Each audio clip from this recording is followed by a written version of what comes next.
E nós vamos imediatamente para Mateus capítulo 5.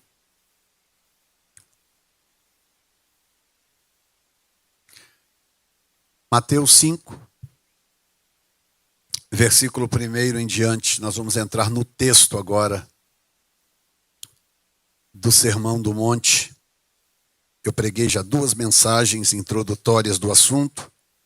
Se você não estava aqui, eu sugiro que você vá no canal da igreja ou no meu canal. São 2 canais, New Time Church e Jefferson Neto Oficial. A mensagem está lá nos 2 canais. Pronto. Mateus capítulo 5, versículo 1, diz assim: Jesus, vendo a multidão, subiu a um monte, e assentando-se, aproximaram-se dele os seus discípulos. E abrindo a boca os ensinava, dizendo: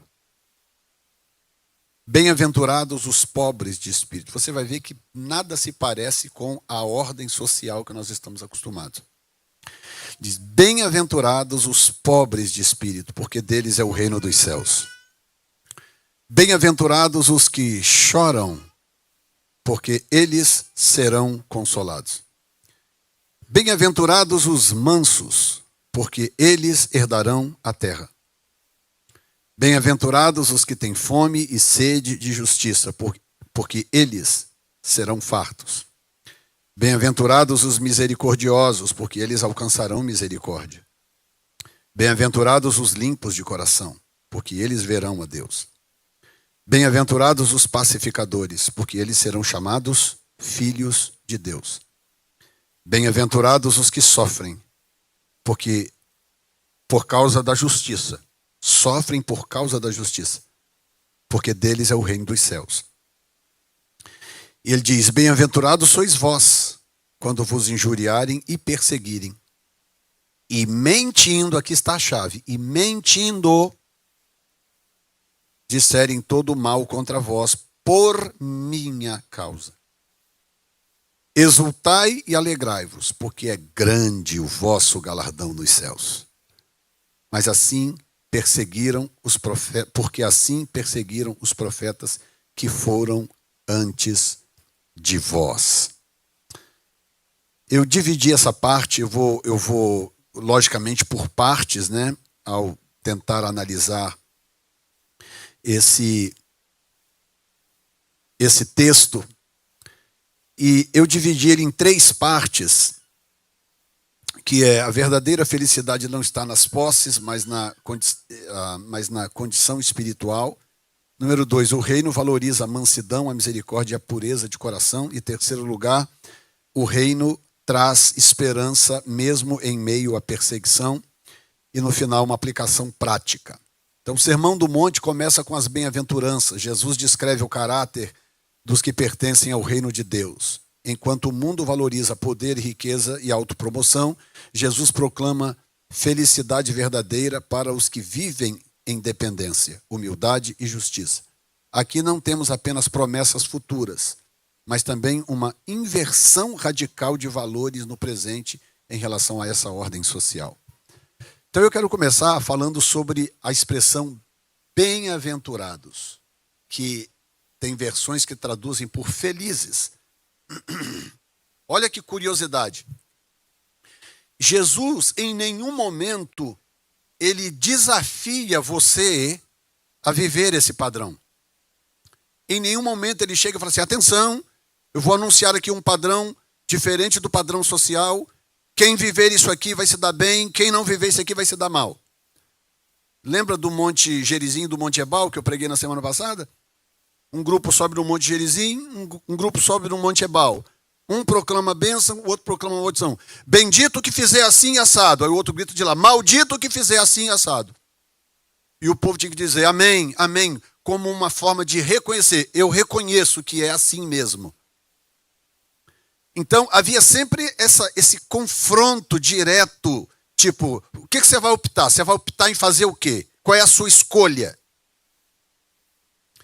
Aqui não há nada disso. É como se Jesus partisse do pressuposto de que já está estabelecido, viva assim se você quiser. A opção é sua. Então, ao invés dele dizer, olha, atenção, você precisa, ele faz o contrário. Ele destaca os que já optaram por aquilo. Então ele diz, felizes os que, em outras palavras, parabéns você que escolheu, que optou por, você que fez a opção de. Então, quando eu saio de casa, é isso que é importante. E eu venho pedindo a Deus, aí esses dias que eu estou falando sobre esse assunto, que Deus me ajudasse a transformar essa série em algo mais prático possível. Que não fosse nada teológico, nada, sabe, profundamente explicado, nada extremamente reflexivo, nada filosófico. O que adianta? Vai fazer que bem para você? Nenhum. A virtude está em eu ouvir a palavra, sair daqui, sair por aquela porta e já vivendo o que eu estou ouvindo, amanhã cedo acordar de manhã, começa de novo aquela peleja de correr, vai aqui, vai ali, uma hora no tráfego e por aí vai, o dia a dia. Mas no dia a dia eu estou imbuído de uma decisão. E a decisão é, eu quero viver todas essas coisas que Jesus disse, que talvez eu não estava prestando atenção direito, mas agora o Senhor nos trouxe essa série e agora eu preciso prestar atenção nessas coisas que Ele está falando. Qual é o padrão do reino que contrasta com o padrão social e que Jesus não está impondo em ninguém? Pensa comigo. Qual o nível de certeza que uma pessoa precisa ter em si mesmo para apresentar toda uma mudança de um padrão humano social que vai perdurar por anos e anos, sendo lido e pregado, sem a pessoa precisar dizer uma única palavra de dizer, olha, você vai fazer ou não vai? Você vai praticar isso ou não vai? Ele só diz, felizes os que? Bem-aventurados os que? Aí ele começa, quando ele fala no versículo 3, ele fala, bem-aventurados. Quer dizer, ele já está partindo do pressuposto de que você já optou pela coisa. Aí alguém pode pensar assim, tá certo, mas Jesus vivesse no dia de hoje, eu acho que isso não é para os dias de hoje. Como assim, né? Isso não é para os dias de hoje. Bem-aventurados que choram, chorar faz bem para quem, né? Por que é bom chorar? Por que é bom ser pobre de espírito? O que os mansos ganham? Se o mundo é dos mais fortes, não tem um dizer assim? O mundo é dos mais fortes. Aí vem Jesus e diz, parabéns aos mansos, hein? Aí o mundo diz assim, não, você tem que ir, você tem que pegar, você tem que tomar posse, é seu. Aí Jesus diz, parabéns os que têm fome e sede, hein? De justiça. Aí vem o mundo e diz, se fizeram com você, você tem que fazer de volta, vai lá, pisa, esmaga. Vem Jesus e fala, parabéns aos misericordiosos. E o mundo está vivendo de uma forma, e a gente, sem perceber, como eu falei aqui na hora da ceia, sem a gente perceber, a gente vai sendo arrastado para aquilo. Arrastado para aquilo. Tem a história do escorpião que queria atravessar o lago. Você sabe dessa história? O escorpião queria atravessar o lago e tinha um sapo ali de bobeira. Né? E aí o escorpião falou assim, você não quer me ajudar a atravessar esse lago? Aí o sapo falou assim, eu? Tá doido, eu vou botar você nas costas, você vai me ferroar. Não vou nunca. Te conheço. Aí o escorpião falou assim, mas rapaz, pensa um pouco. Como é que eu vou te ferroar? Se eu te ferroar, morre nós dois no meio do lago. Não faz sentido. Aí o sapo parou. Isso até que tem lógica o que você está dizendo. Aí falou, tudo bem, sobe aí nas minhas costas. Entrou e o sapo pulou no lago e foi. Quando chegou lá no meio do lago, o escorpião olhou aquelas costas lisinhas. Mas não resistiu, foi lá e pum, deu uma ferroada. Aí o sapo, enquanto o veneno entrava no seu sistema, o sapo falou assim: mas rapaz, você falou que não ia fazer, agora vamos morrer nós dois afogados. Aí o escorpião falou assim: desculpa, mas essa é a minha natureza. Eu não consigo lutar contra a minha natureza. E ali morreram os dois afogados. Então, não espere que o mundo não te ferroe. Não espere que o mundo não te envenene. Essa é a natureza do mundo. Por isso que Jesus está destacando. Jesus tem a lista dos seus preferidos. Basta você ler aqui, está aqui a lista dos preferidos. Do versículo 3 ao versículo 11. É a lista dos preferidos de Jesus. Quem são os preferidos de Jesus? São aqueles que optaram por serem pobres de espírito, são aqueles que optaram pelo choro, são aqueles que optaram pela mansidão, são aqueles que optaram pela fome e sede de justiça, são aqueles que optaram pela misericórdia, são os que optaram pelo coração limpo, são os que optaram pela pacificação, são os que optaram por sofrer injustamente e são os que optaram por sofrerem a injúria e a perseguição. Por mais difícil que seja para a gente entender isso e abraçar isso aqui, é a lista dos preferidos de Jesus. O dia que alguém falar para você: não, Deus não tem preferido, você fala: não é bem assim não. Não é bem assim não. Ele tem sim uma lista de preferidos. E o lindo é isto, né? Porque ele não tem preferidos no sentido de acepção de pessoas. Ele não faz acepção de pessoas. Mas ele tem sim uma lista de preferidos. E qual é a boa notícia? É que qualquer um pode se qualificar para essa lista. Qualquer um pode acordar de manhã e falar assim: hoje eu vou estar na lista dos preferidos de Deus. Então ele começa no verso 3, bem-aventurados os pobres de espírito. Claro que não precisa nem dizer que não tem nada a ver com pobreza material. Quer dizer, então quer dizer, pastor, que eu não posso prosperar, e se eu estiver prosperando tem alguma coisa errada, eu tenho que dar o meu dinheiro para os outros e tal. Não é nada disso. Absolutamente nada disso.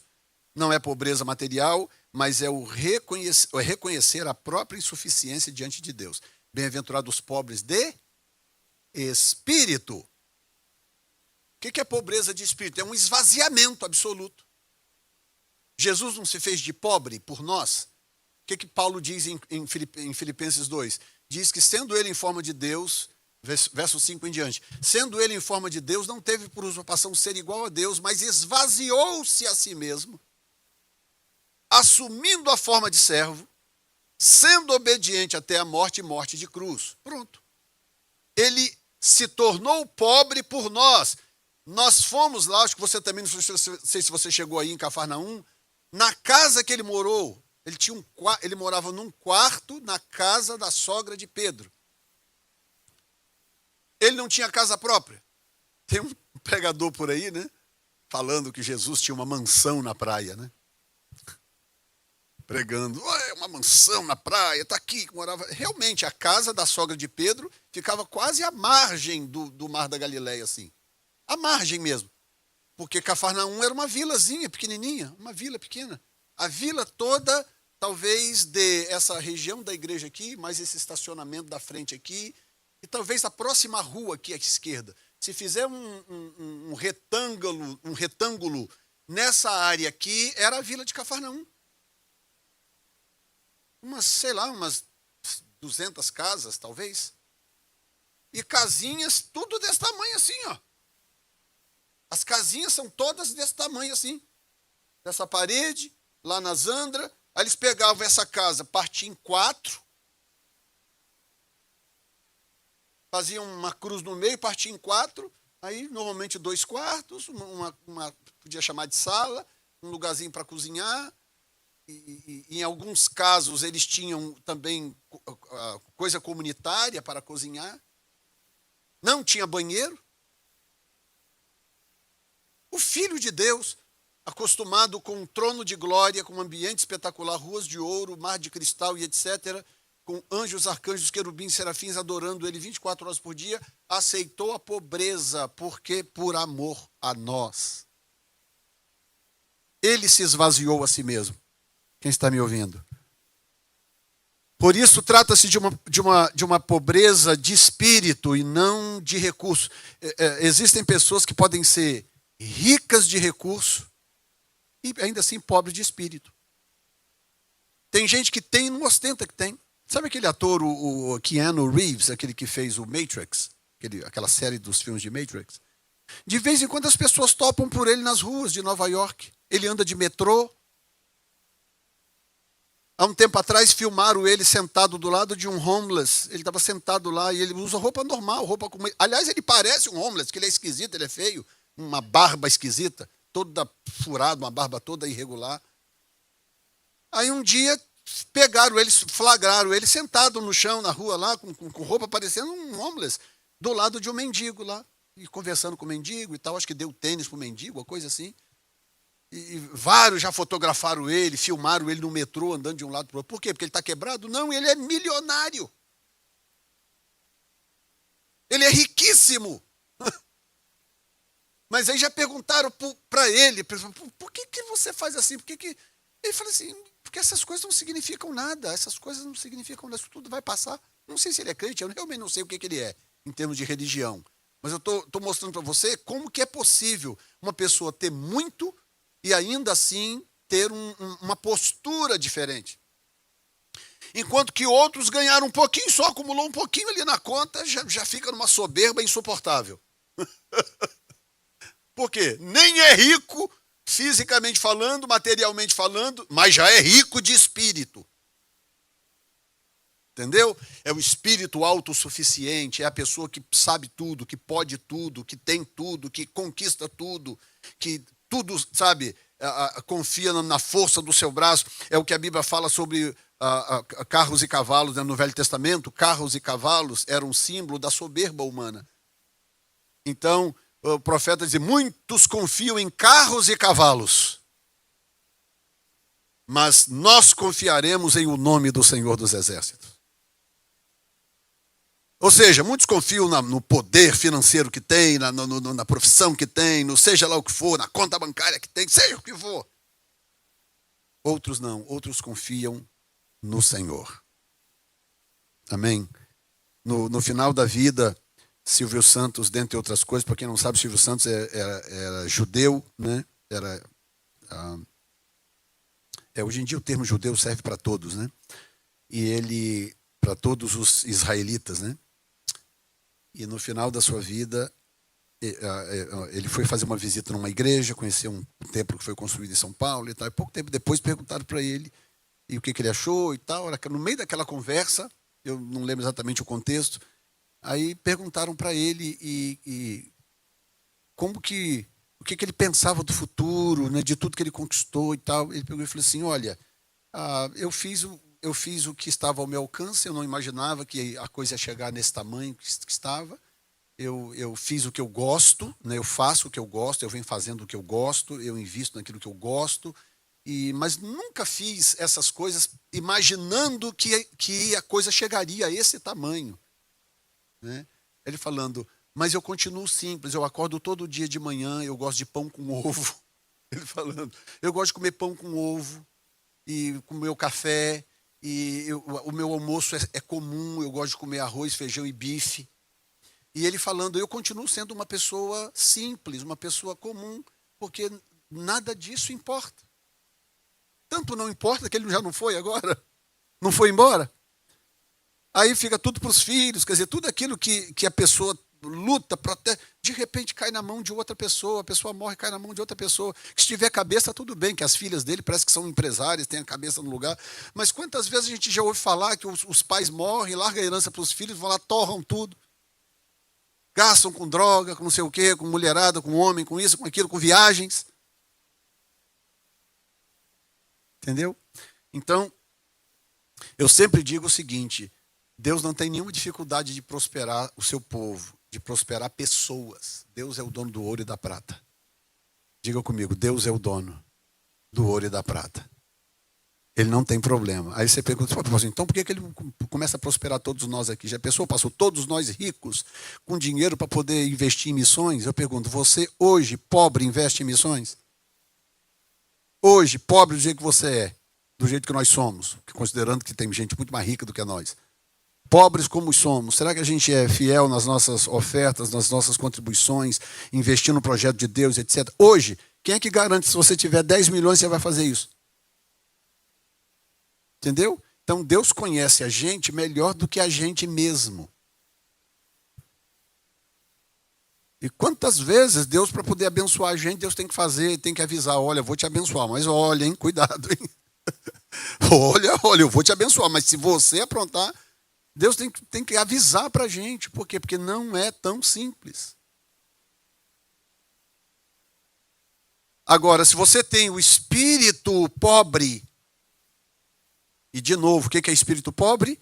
Um espírito esvaziado de tudo aquilo que hoje parece ser maravilhoso. A pobreza espiritual é a ausência de tudo aquilo que hoje a gente tem como valioso.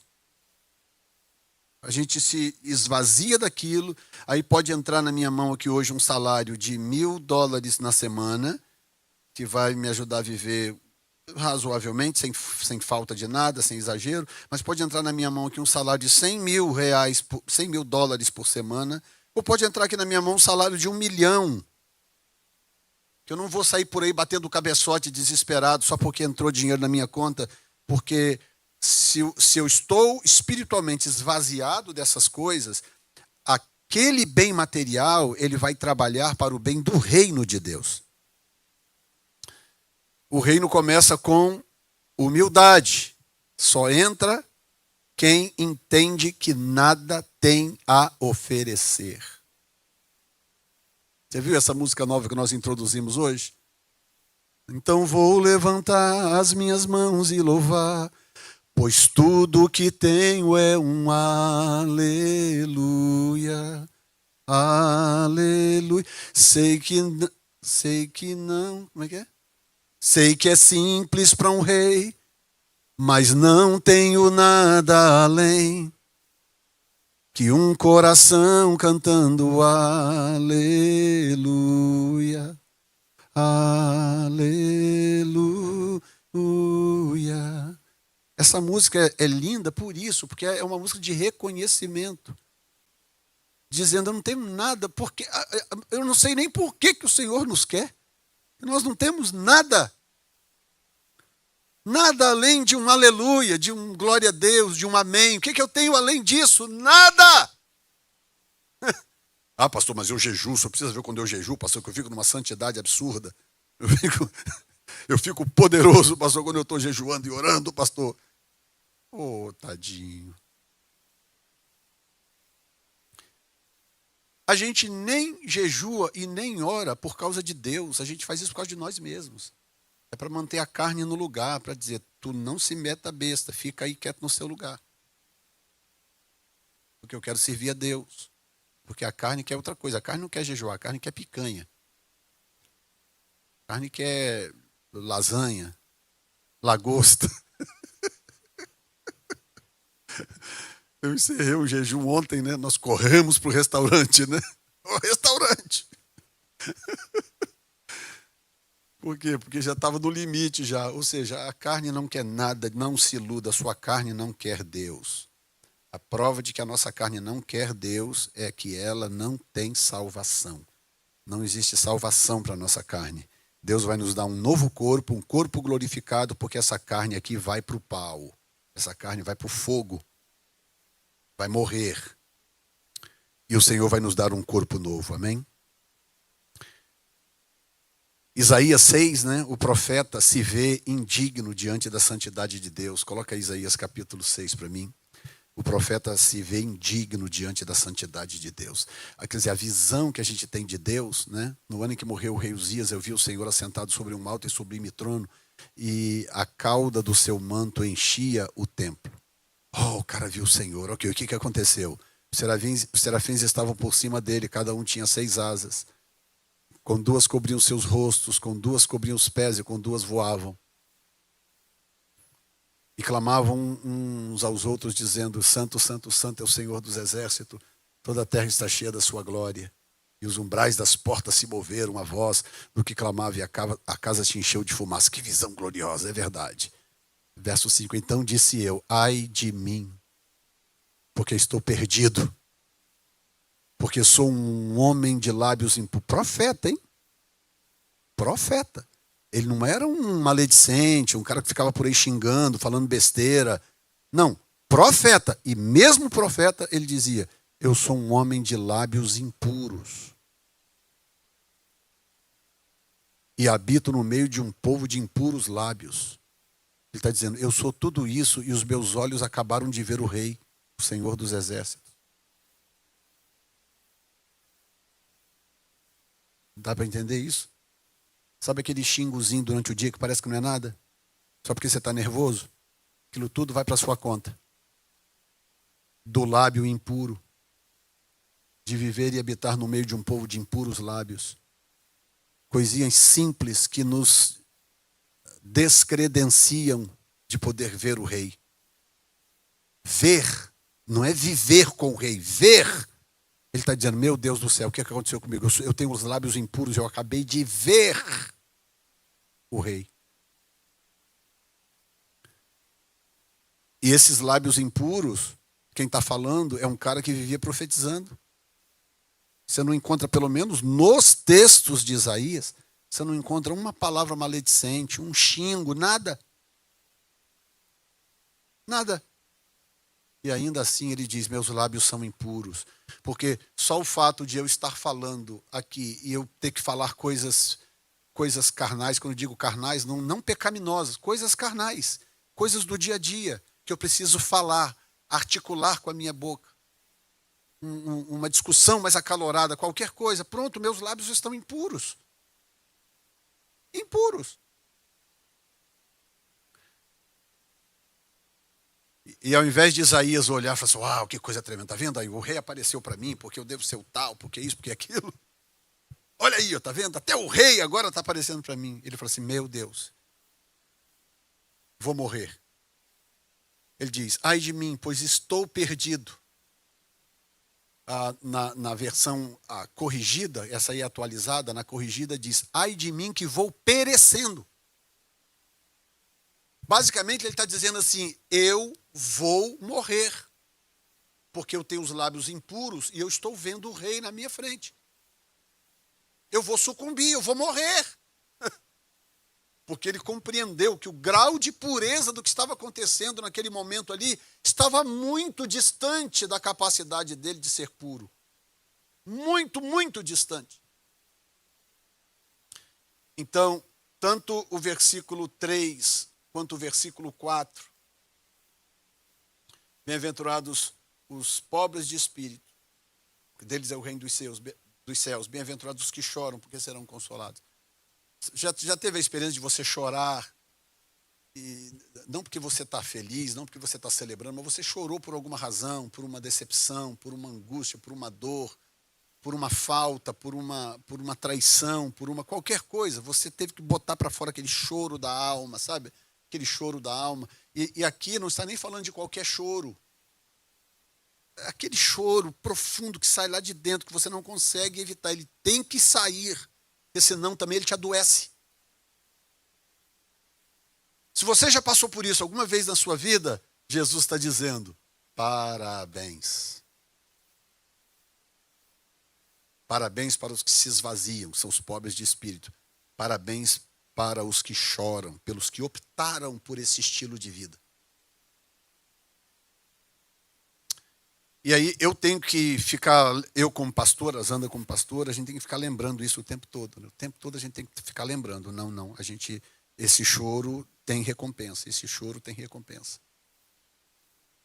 E às vezes já aconteceu ao longo da caminhada, estou nem falando aqui da New Time Show, mas já aconteceu ao longo do caminho da gente estender a mão para pessoas, ajudar, botar comida na mesa, fazer acontecer, e um belo dia aquela pessoa trata aquilo como se não fosse nada, enfia os pés, vai embora, não dá satisfação, não faz nada. E aí vem aquela coisa ruim dentro da gente, aquela vontade de falar, quer saber, daqui para frente então, quero que se dane, não vou estender a mão para mais ninguém. A vontade é essa, mas aí a gente volta e fala, pera um pouquinho. Não. Vale a pena esse tipo de sofrimento. Vale a pena esse tipo de preço. Vale a pena esse tipo de angústia, de dor, porque isso vai ter recompensa. E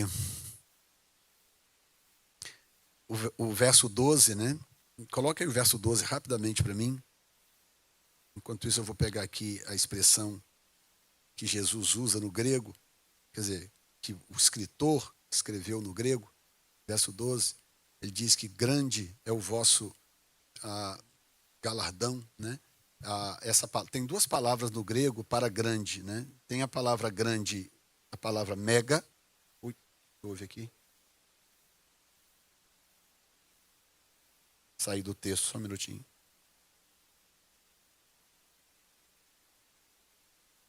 No grego existe a palavra mega, que é uma palavra mais para coisas físicas, né? Então, a gente tem essa palavra também no português, nós importamos do grego, inclusive.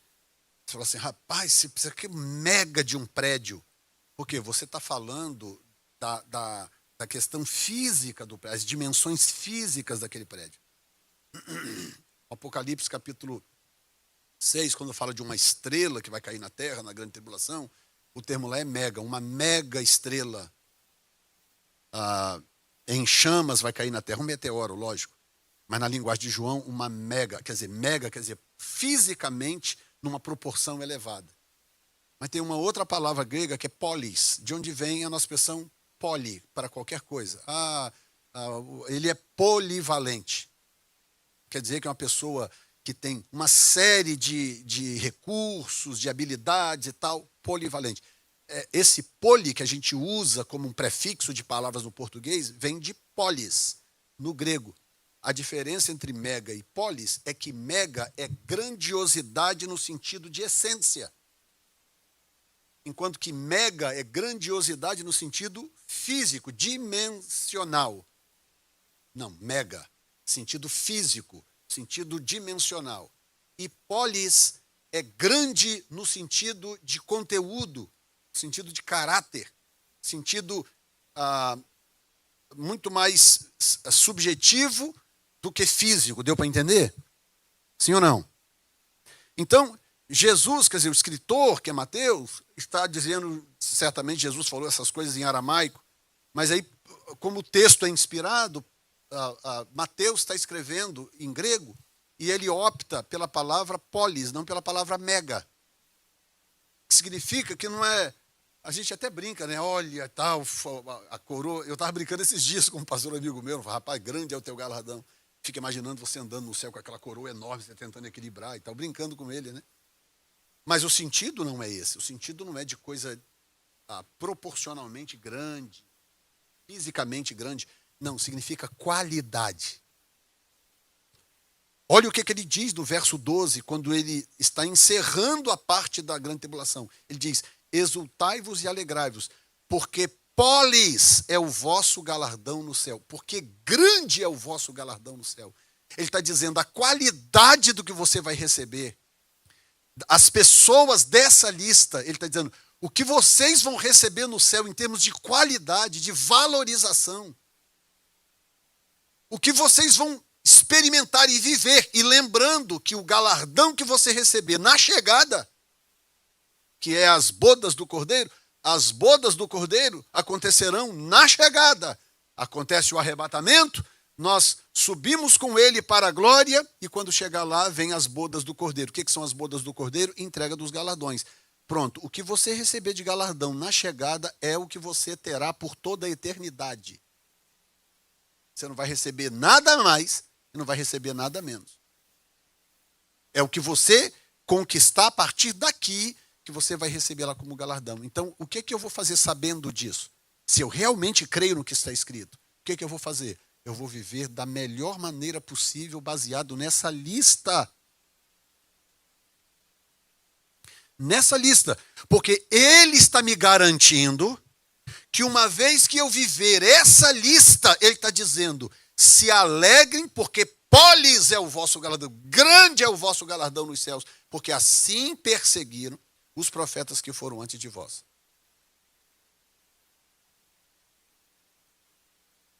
Amém? Às vezes a gente pensa, não, grande mesmo, grande galardão deve ser de quem? Deve ser do fulano que fazia cruzadas para não sei quantos, deve ser do ciclano que pregou em estádios e tal. Não, deve ter um grande galardão, imagino que sim, deve ter um galardão abençoado e tal, mas não é o que está saindo da boca de Jesus. Eu não posso botar palavras na boca de Jesus. Existe uma coroa, por exemplo, para ganhadores de almas, a própria Bíblia diz, que chama coroa de glória. Existe uma coroa especial, existe uma coroa para mártires, aqueles que morreram por Cristo. Há uma coroa específica. Coroa aqui é simbólico no sentido de honra no céu e etc. Pronto. Uma vez dito isso, o que Jesus está dizendo? Jesus está dizendo, grande será o galardão de quem viver o que eu estou dizendo, de quem fizer a sua parte para viver esse padrão do reino de Deus. Haja visto que no inferno, tem pregadores no inferno hoje. Existem pregadores do inferno. No dia do juízo, ainda irão outros pregadores para o inferno. Aí já é outro extremo, já não é que vai perder o... Não, eles vão para o inferno, passar a vida inteira pregando e irão para o inferno. Hein, pastor? Como assim? Ora, o próprio Jesus diz. Naquele dia... Muitos virão a mim e dirão, Senhor, não profetizamos em teu nome, não falamos em línguas, não fizemos isso, não fizemos milagres. Milagres. Aí Jesus vai dizer, apartai-vos de mim porque eu não vos conheço. Eu não conheço vocês. Quem são vocês? Vocês são quem mesmo? Não sei quem são vocês. Como não? Se nós pregamos a tua palavra, nós isso, nós aquilo. Pastoreamos igrejas grandes. Não estou falando aí que o pastor da maior igreja nos Estados Unidos abriu a boca para dizer que Jesus não é o único caminho. Se essa pessoa não se arrepender, não voltar atrás, não se corrigir, você acha que vai acontecer o quê com ela? Depois de pastorear a maior igreja, fisicamente falando, aqui do país, a igreja com o maior número de adeptos, você acha que essa pessoa vai acontecer o quê com ela quando ela morrer? Esses pastores no Brasil que estão aí pedindo reforma da Bíblia por causa dos homossexuais, pedindo para reformar a Bíblia por causa do homossexual, da homossexualidade, o que você acha que vai acontecer com um pregador desse? Ao som da última trombeta, no dia do juízo final, que passar lá o filme de cada um. Quem está me entendendo?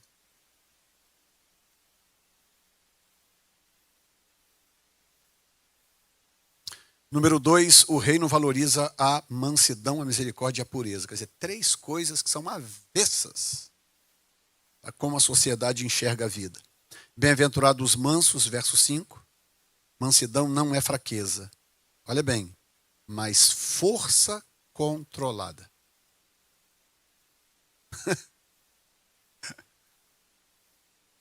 Mansidão não é fraqueza, é força controlada.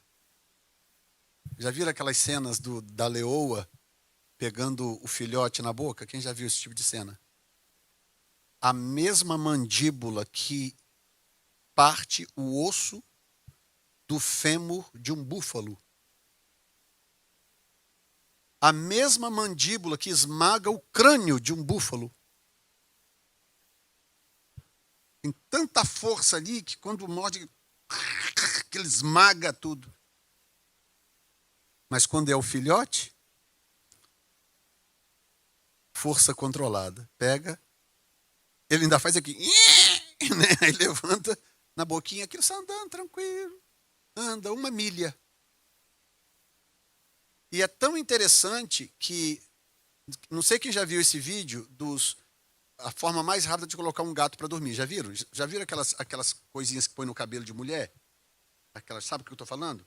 Aquela garrinha assim que põe em cabelo de mulher. Eles pegam o gatinho pequenininho, pega aquela coisinha que... pregadeira, aquela pregadeirazinha de cabelo, vai aqui no pescocinho, levanta a pele e põe. Quando põe, ele desmonta, ele fica ali assim. E dorme, em seguida, dorme logo em seguida. Por quê? Porque é uma imitação da natureza. É como é a mãe faz aquilo. Então, às vezes, já cansado de ver, as Andas sabe, eu gosto de ver esses filmezinhos de África, de animais. A leoa com o bichinho na boca, andando tranquilo, assim, aqueles passinhos de tartaruga. E o bichinho ali assim, ó. Dorme. Aí vai, 500 metros, 1 quilômetro lá na frente, acha uma árvorezinha, uma moita, aí ela para, coloca ele no chão, pronto, está feliz da vida. Senão a gente fica com a ideia errada de mansidão. Mansidão não é fraqueza, mas é força controlada. E olha como que Deus é maravilhoso. Deus não é onipotente, pode tudo, né? Absolutamente tudo. Ele criou o universo, gente. Olha o que é o universo. O universo é um negócio absurdo, não dá para explicar o universo. A ciência está aí até hoje, pelejando. Não consegue. Eles achavam que o Hubble tinha alcançado o limite do universo. Aí construíram o James Webb, esse telescópio, James Webb, que é 16 vezes maior, o vidro dele maior do que o Hubble. Botaram lá o James Webb. O que o James Webb fez? Olhou mais longe, mais não sei quantos bilhões de anos-luz na frente.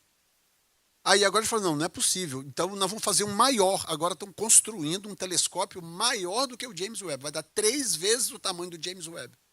O tamanho do espelho, né? Porque o tamanho do espelho é que determina a potência do telescópio. Aí estão fazendo agora esse. Leva aí mais um tempo, não sei quantos bilhões de dólares, não sei quanto tempo para poder fazer esse. Aí vão lançar lá. Aí o que vai acontecer quando lançar esse telescópio lá, que ligar o bicho? Vai acontecer o quê? Eles vão enxergar mais não sei quantos bilhões de anos-luz para frente e vão falar, não, vamos ter que fazer um maior. E podem fazer quantos quiserem. Pode fazer um telescópio do tamanho do planeta Terra. Nunca vão conseguir chegar ao final. Por quê? Porque o nosso Deus é absurdamente onipotente. Aleluia! Deus é Deus! Agora, por que ele não sai por aí, então, showing off? Dando show, né? Apesar de que a natureza é um show, mas é um show silencioso, né? Por que ele sai por aí com trovões e relâmpagos, como no Monte Sinai? Por causa disto, porque ele é poderoso, mas ele é manso. Ele é poderoso, mas ele é compassivo. Ele é poderoso, mas ele é reto. Ele é poderoso, mas ele é paciente. O que seria de você? De você eu não sei, mas eu sei o que seria de mim se ele não fosse compassivo, misericordioso e paciente. Bem-aventurados os limpos de coração, primeiro os misericordiosos, falei dos mansos, os misericordiosos, os que refletem o caráter compassivo de Deus. Que aí eu estava dando agora o exemplo de Zandra, né? De vez em quando a gente tem que parar e respirar fundo e, né, e aí lembrar da misericórdia.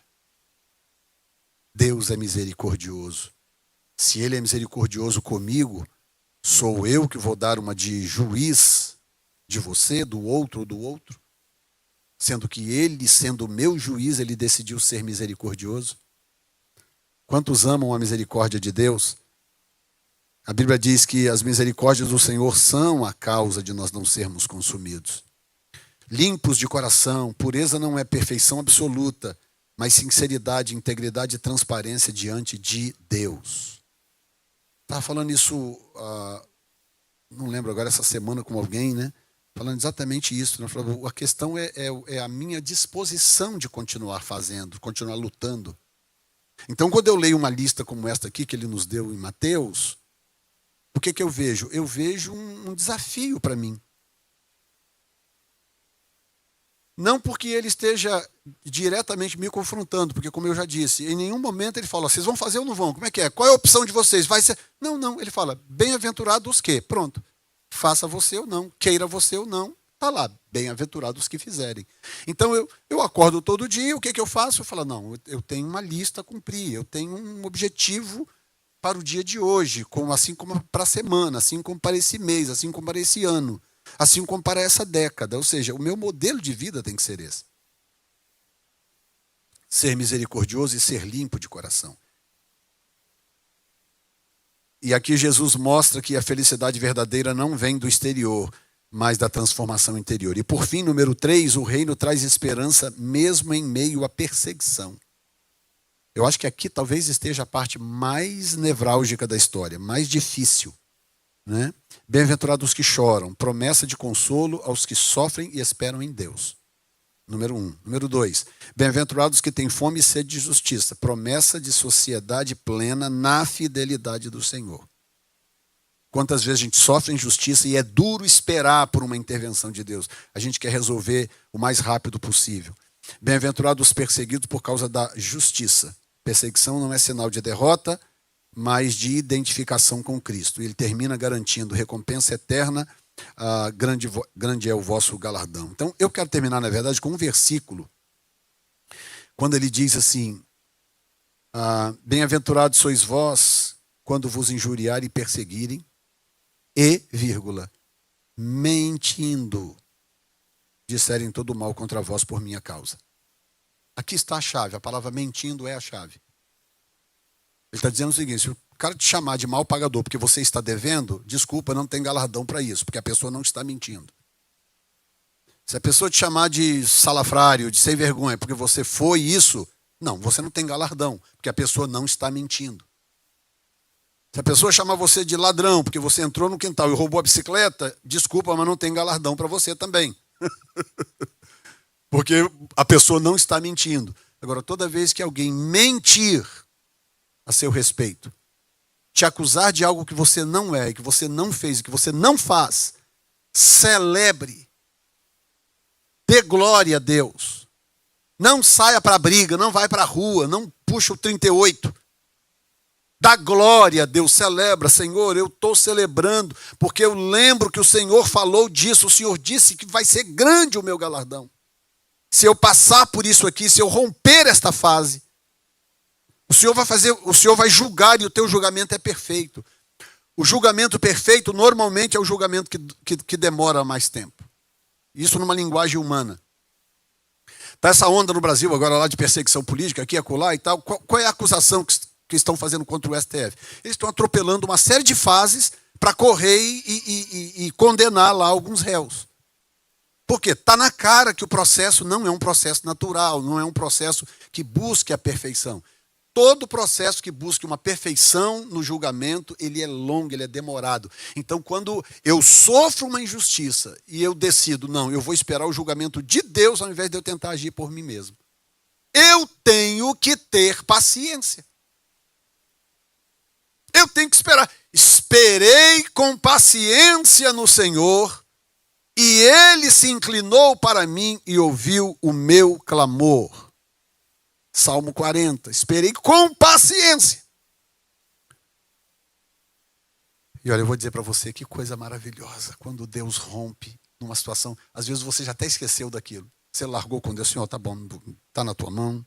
E eu não vou fazer nada, eu não quero sujar minhas mãos, eu não quero dar uma de justo, tá nas tuas mãos. E esquece, vida que segue. E um belo dia você não está esperando. De repente Deus, pum, rompe naquela área. Deus faz aquilo acontecer. Não é maravilhoso isso? Maravilhoso. Eu lembro uma vez que uma determinada pessoa, até um pastor amigo meu, que foi muito injusto comigo, foi muito cruel comigo numa fase da minha vida, muito difícil aquele irmão. E é uma pessoa que eu tinha ajudado, que eu tinha feito também a minha parte e tal. Ok, deixei aquilo, deixei com Deus. Falei, Senhor, está na tua mão, o Senhor que sabe. É ok, vida que segue, vida que segue. Eu não lembro até agora o dia que nós estávamos lá em Ashland, a igreja recém-começada lá em Ashland. Eu recebo uma mensagem no meu celular. Pastor Jefferson, aqui é pastor fulano. Eu preciso falar contigo com muita urgência. E eu olhei aquilo, embora eu não tivesse nada contra aquele irmão, eu pensei, mas para quê, né? Vou sentar com esse irmão para quê, né? Eu não quero mais essa pessoa no meu círculo de relacionamento. E aí eu não respondi. Aí, passou uns minutos, outra mensagem. Pastor Jefferson, por favor, eu realmente preciso falar contigo. É muito, muito urgente. Insistiu. Aí eu respondi, falei, ok, eu estou na igreja, vou estar aqui até tal hora.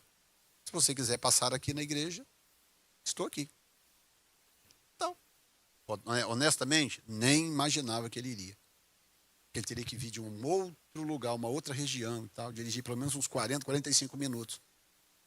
E eu estou na igreja com a Zanda, de repente quem chega? Ele. Do louvor. Chega ele. Aí eu falei, pedi alguém para levar ele para uma sala lá no fundo. A igreja era grande, né? Várias salas. E aí lá na sala aconteceu o inimaginável, o inesperado. Ele com lágrima nos olhos, falou assim, eu vim te pedir perdão. Eu vim te pedir perdão, porque o que eu fiz com você foi muito injusto, não foi puro, não foi santo, não foi verdadeiro.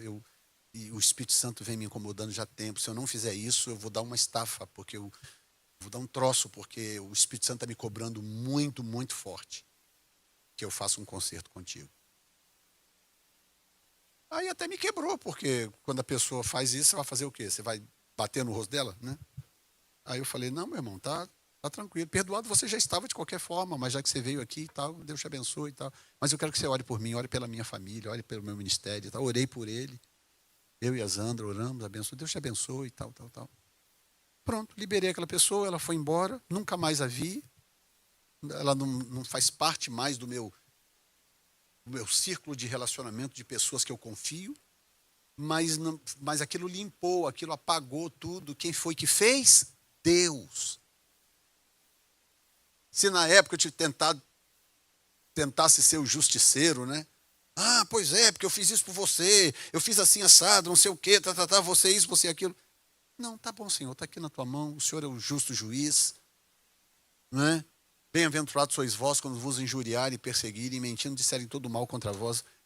Grande é o seu galardão no céu. Você pode dizer amém, Jesus? Coloque-se de pé neste momento.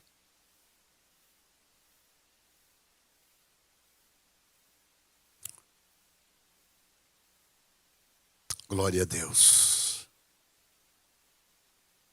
Eu quero te desafiar a, durante a semana, abra a Bíblia em casa. Mateus capítulo 5. Abre a Bíblia. Pega essa porção que eu acabei de ministrar agora, leia ela com calma. O que é ler com calma? É você ler um versículo, parar e ruminar aquilo, pensar, será que eu estou vivendo isso? Quando você identificar algo que você tem dificuldade, pare ali e ore. E fala, Senhor, eu tenho dificuldade de fazer isso aqui. A minha natureza me leva a fazer outra coisa. Então eu estou aqui pedindo ao Senhor, me ajuda. Me ajuda a viver isso aqui. Me ajude a praticar isso aqui.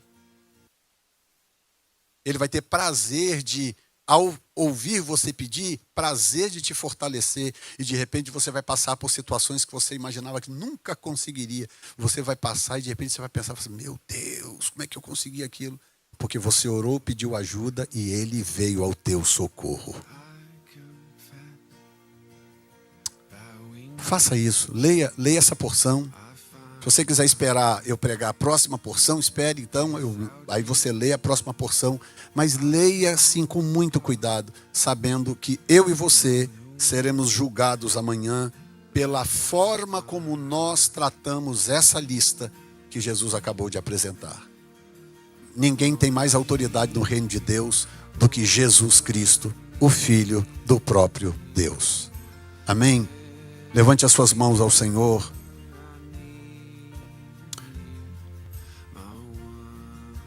Peça a Ele forças para você viver o que você ouviu aqui nesta manhã. Diga para Ele que você está disponível, que você está disposto a viver isso. Se Ele te ajudar, porque não é fácil, não é algo que nós temos em nós mesmos. Nós precisamos definitivamente do Espírito Santo, para que Ele venha nos fortalecer e nos ajudar. Pai querido, nesta manhã, nós nos humilhamos diante de Ti mais uma vez, em concordância com a Tua palavra. Há várias coisas do que nós lemos aqui que nós não temos dado conta de viver, que a gente tem faltado naquela área, mas eu estou pedindo ao Senhor neste momento que nos ajude. Nós queremos entrar nessa lista de bem-aventurados, de pessoas que sacrificaram a sua carne, pessoas que sacrificaram a sua opinião, pessoas que sacrificaram a sua própria vontade para poder cumprir essa lista de desafios, de bem-aventuranças que o Senhor proclamou há 2000 anos atrás. Renova as nossas forças, renova o nosso entendimento, a nossa compreensão das Escrituras. Ao lermos isso aqui, nós queremos aprender com o Senhor. Não há em nós qualquer tipo de resistência. Nós temos absoluta convicção de que isto é a verdade. Nós só precisamos de ajuda. Nos ajude a praticar isto, a viver isto para a glória do teu santo nome. Em nome de Jesus. Mais uma vez com as suas mãos levantadas, diga que a minha casa, que a minha família e que eu mesmo possa me enquadrar no padrão de Jesus. Nunca ele no meu. Sempre eu e a minha casa no padrão de Jesus. Para a glória do seu santo nome. Amém. Glória a Deus. Você pode glorificar a Ele com o seu aplauso, adorando a Deus.